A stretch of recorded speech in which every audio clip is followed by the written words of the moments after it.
नमस्कार दोस्तों, कविता Yadav YouTube channel पर आप सभी का स्वागत है।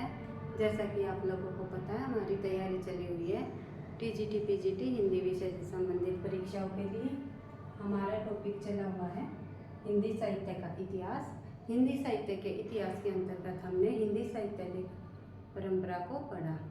हिंदी साहित्य लेखन परंपरा में हमने उन सभी तथ्यों को पढ़ा जो परीक्षा में बार बार पूछे जाते हैं, जैसे कि हिंदी साहित्य इतिहास लिखने का प्रथम प्रयास किसने किया, किस साहित्यकार के इतिहास ग्रंथ का क्या नाम रहा, कब उनका प्रकाशन हुआ और कौन सी पद्धति को अपनाया उन्होंने। इस तरह हमने एक के बाद एक तथ्यों को पढ़ते हुए हमने आगे बढ़ाया और प्रमुख ग्रंथों को पढ़ा।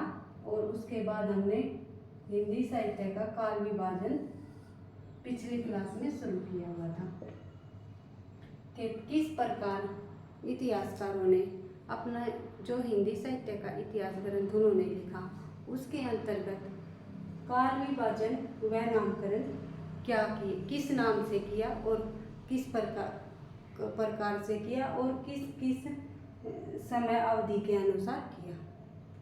इन सब तथ्यों को हम हिंदी साहित्य का काल विभाजन एवं नामकरण के अंतर्गत पढ़ेंगे। जैसे कि हमारी पिछली क्लास में ही शुरू किया हुआ था हमने हिंदी साहित्य का काल विभाजन। उसके अंतर्गत हमने सबसे पहले गारसा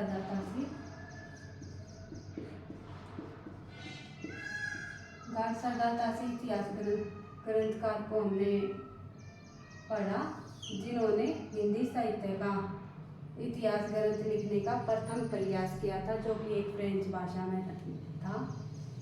इन्होंने क्या अपने इतिहास ग्रंथ इस्तवार द लिटरेचर एंड हिंदुस्तान में क्या इन्होंने अपने इस इतिहास ग्रंथ में काल विभाजन किया? नहीं किया, क्योंकि इन्होंने वर्णानुक्रम पद्धति को अपनाया। इसी तरह हमने दूसरे साहित्यकार को पढ़ा, शिव सिंह सेंगर। क्या इन्होंने अपने शिव सिंह सरोज इतिहास के अंतर्गत इन्होंने कालक्रमानुसार विभाजन किया? नहीं किया इन्होंने भी, क्योंकि इन्होंने भी वर्णानुक्रम पद्धति को अपनाया। उसके बाद हमने तीसरे नंबर पर पढ़ा जॉर्ज ग्रियर्सन। जॉर्ज ग्रियर्सन ने हिंदी साहित्य इतिहास का काल विभाजन करने का प्रथम प्रयास किया। ये हमने पिछली क्लास में पढ़ा था। तीनों को डिटेल से बहुत अच्छे से क्यों नहीं किया इन्होंने, किस पद्धति को अपनाया, या फिर आलोचकों ने क्या क्या कमियां निकाली। इस तरह हमने इनके बारे में जॉर्ज ग्रियर्सन को पढ़ा, प्रथम प्रयास किया।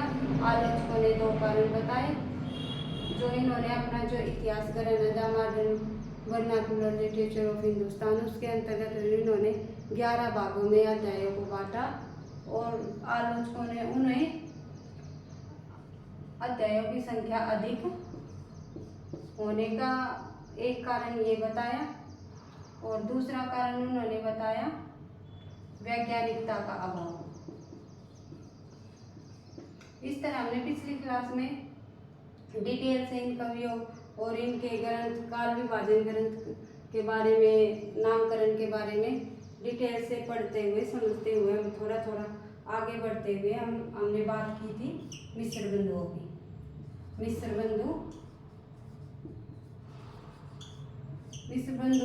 बंधु विनोद नाम से साहित्य इतिहास ग्रंथ लिखा। इन्होंने अपने इतिहास ग्रंथ को 5 कालखंडों में बांटा। एक पहला आरंभिक काल, जो कि 2 भागों में डिवाइड किया हुआ था, पूर्वारंभिक और उत्तरारंभिक। उसके बाद माध्यमिक काल,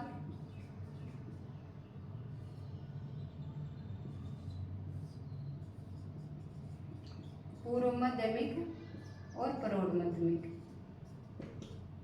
इसके बाद उन्होंने अलंकृत काल,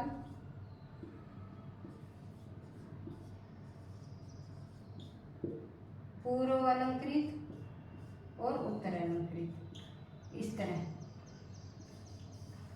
चौथे नंबर पर उन्होंने परिवर्तन काल और 5वें नंबर पर उन्होंने वर्तमान काल। इस तरह उन्होंने 5 भागों में अपने इतिहास ग्रंथ के कालखंडों को बांटा। परंतु आलोचकों ने मिस्र बंधु के इस कालखंड की भी आलोचना करते हुए इन्होंने जैसे कि शैली की एक रूपता की कमी बताई और परिवर्तन काल को असंगत बताया, अपभ्रंश की रचनाएं शामिल बताई इनके काल इतिहास कालखंड में। तो इस प्रकार इन्होंने मिस्र बंधुओं के इतिहास ग्रंथ के कालखंड की आलोचना करते हुए आलोचकों ने इनके कालखंड को भी उचित नहीं ठहराया। इस प्रकार हमने गारसा दासी, शिव सिंह शंकर, जॉर्ज गिरीशन और मिस्र बंधु इनके बारे में हमने पिछली क्लास में डिटेल से तथ्यों को पढ़ा था, समझा था। अब बात करते हैं आगे। अगला साहित्यकार होगा हमारा जिसने हिंदी साहित्य का काल विभाजन किया,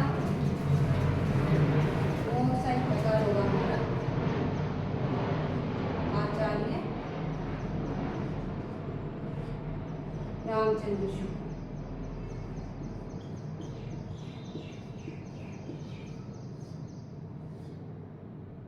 आचार्य रामचंद्र शुक्ल ने इनके इतिहास ग्रंथ का नाम था क्या? हिंदी साहित्य का इतिहास।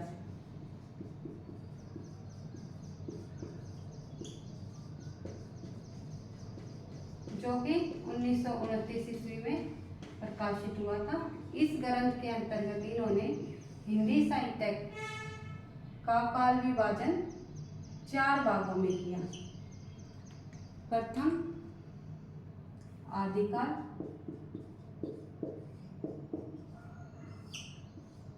वीरगाथा काल।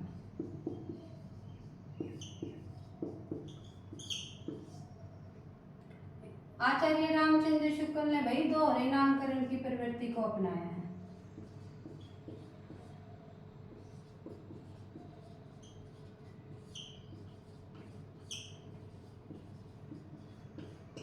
इन्होंने दोहरे नामकरण की प्रवृत्ति को अपनाया है। एक काल के 2 नाम दिए इन्होंने। आदिकाल को आदिकाल भी कहा और वीरगाथा काल भी। वीरगाथा काल क्यों कहा, आगे जाकर इनकी चर्चा करेंगे। 1050 ईस्वी से लेकर ईस्वी से नहीं विक्रम संवत 1375 विक्रमी संवत तक इन्होंने आदिकाल की समय सीमा 1050 विक्रमी संवत से लेकर 1375 विक्रमी संवत मानी। दूसरा कालखंड उन्होंने पूर्व मध्यकाल नाम से किया, जो कि भक्ति काल नाम भी रहा जिनका। इन्होंने इसकी समय सीमा 1375 विक्रमी संवत से लेकर 1700 विक्रमी संवत तक मानी। इसके बाद इन्होंने तीसरे नंबर पर उत्तर मध्यकाल नाम दिया। तीसरे कालखंड को, हिंदी साहित्य के इतिहास के तीसरे कालखंड को उत्तर मध्यकाल नाम दिया, जो कि रीति काल नाम से भी जाना जाता है।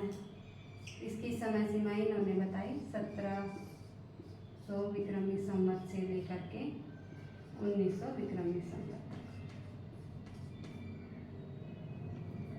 इसके बाद इन्होंने चौथे कालखंड का नाम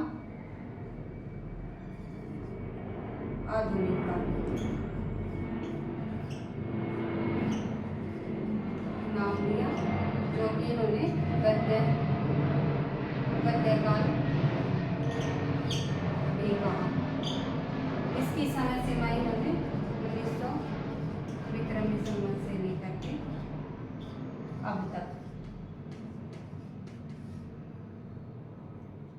इस प्रकार आचार्य रामचंद्र शुक्ल ने हिंदी साहित्य के इतिहास का काल विभाजन एवं नामकरण किया और ये इनकी समय रेखा।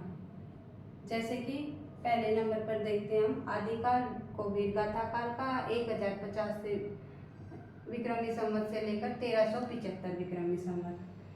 दूसरे नंबर पर पूर्व मध्यकाल भक्ति काल 1375 विक्रमी संवत से लेकर 1700 विक्रमी संवत।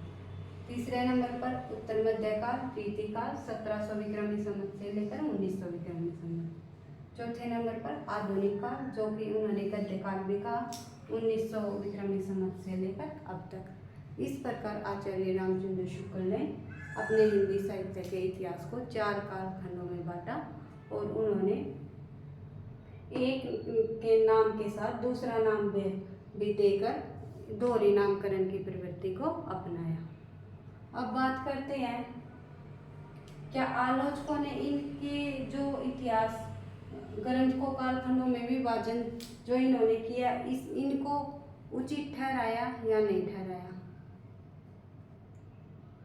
कई आलोचकों ने इनकी आलोचना की और कई आलोचकों ने इन्हें सही भी बताया।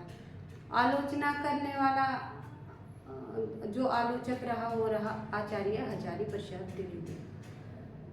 आचार्य हजारी प्रसाद द्विवेदी ने इनकी जो इन्होंने वीरगाथा काल नाम रखा है ना, इनकी कड़ी आलोचना की, क्योंकि आचार्य रामचंद्र शुक्ल ने वीरगाथा काल नाम आदिकाल में जो रचनाएं वीरता की रचनाएं हैं उनकी प्रवृत्ति के आधार पर रखा, परंतु आचार्य हजारी प्रसाद द्विवेदी ने इनकी जो वीरता की जो रचनाएं हैं उनको प्रमाणिक न बताते हुए उनकी ऐतिहासिकता पर भी प्रश्न उठाया है। इसलिए उन्होंने इस काल को उचित नहीं बताया नाम देना कि ये वीरगाथा काल वहाँ की प्रवृत्ति के आधार पर, ये तो बिल्कुल भी सही नहीं है। आचार्य हजारी प्रसाद द्विवेदी ने इन्हें आधारहीन ग्रंथ बताए, जो कि उन्होंने 8 देशी भाषा के और 4 अपभ्रंश भाषा के केवल 12 ग्रंथों को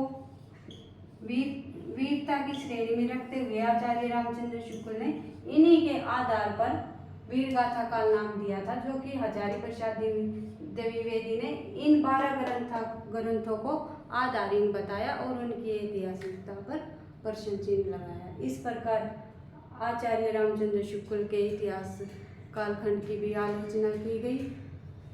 अब बात करते हैं आगे इतिहास ग्रंथकार डॉक्टर राम कुमार वर्मा, वो हम करेंगे अगले क्लास में। वीडियो पसंद आई तो लाइक करना, सब्सक्राइब करना, दोस्तों के साथ शेयर करना। पढ़ते रहो, आगे बढ़ते रहो। Thank you, best of luck.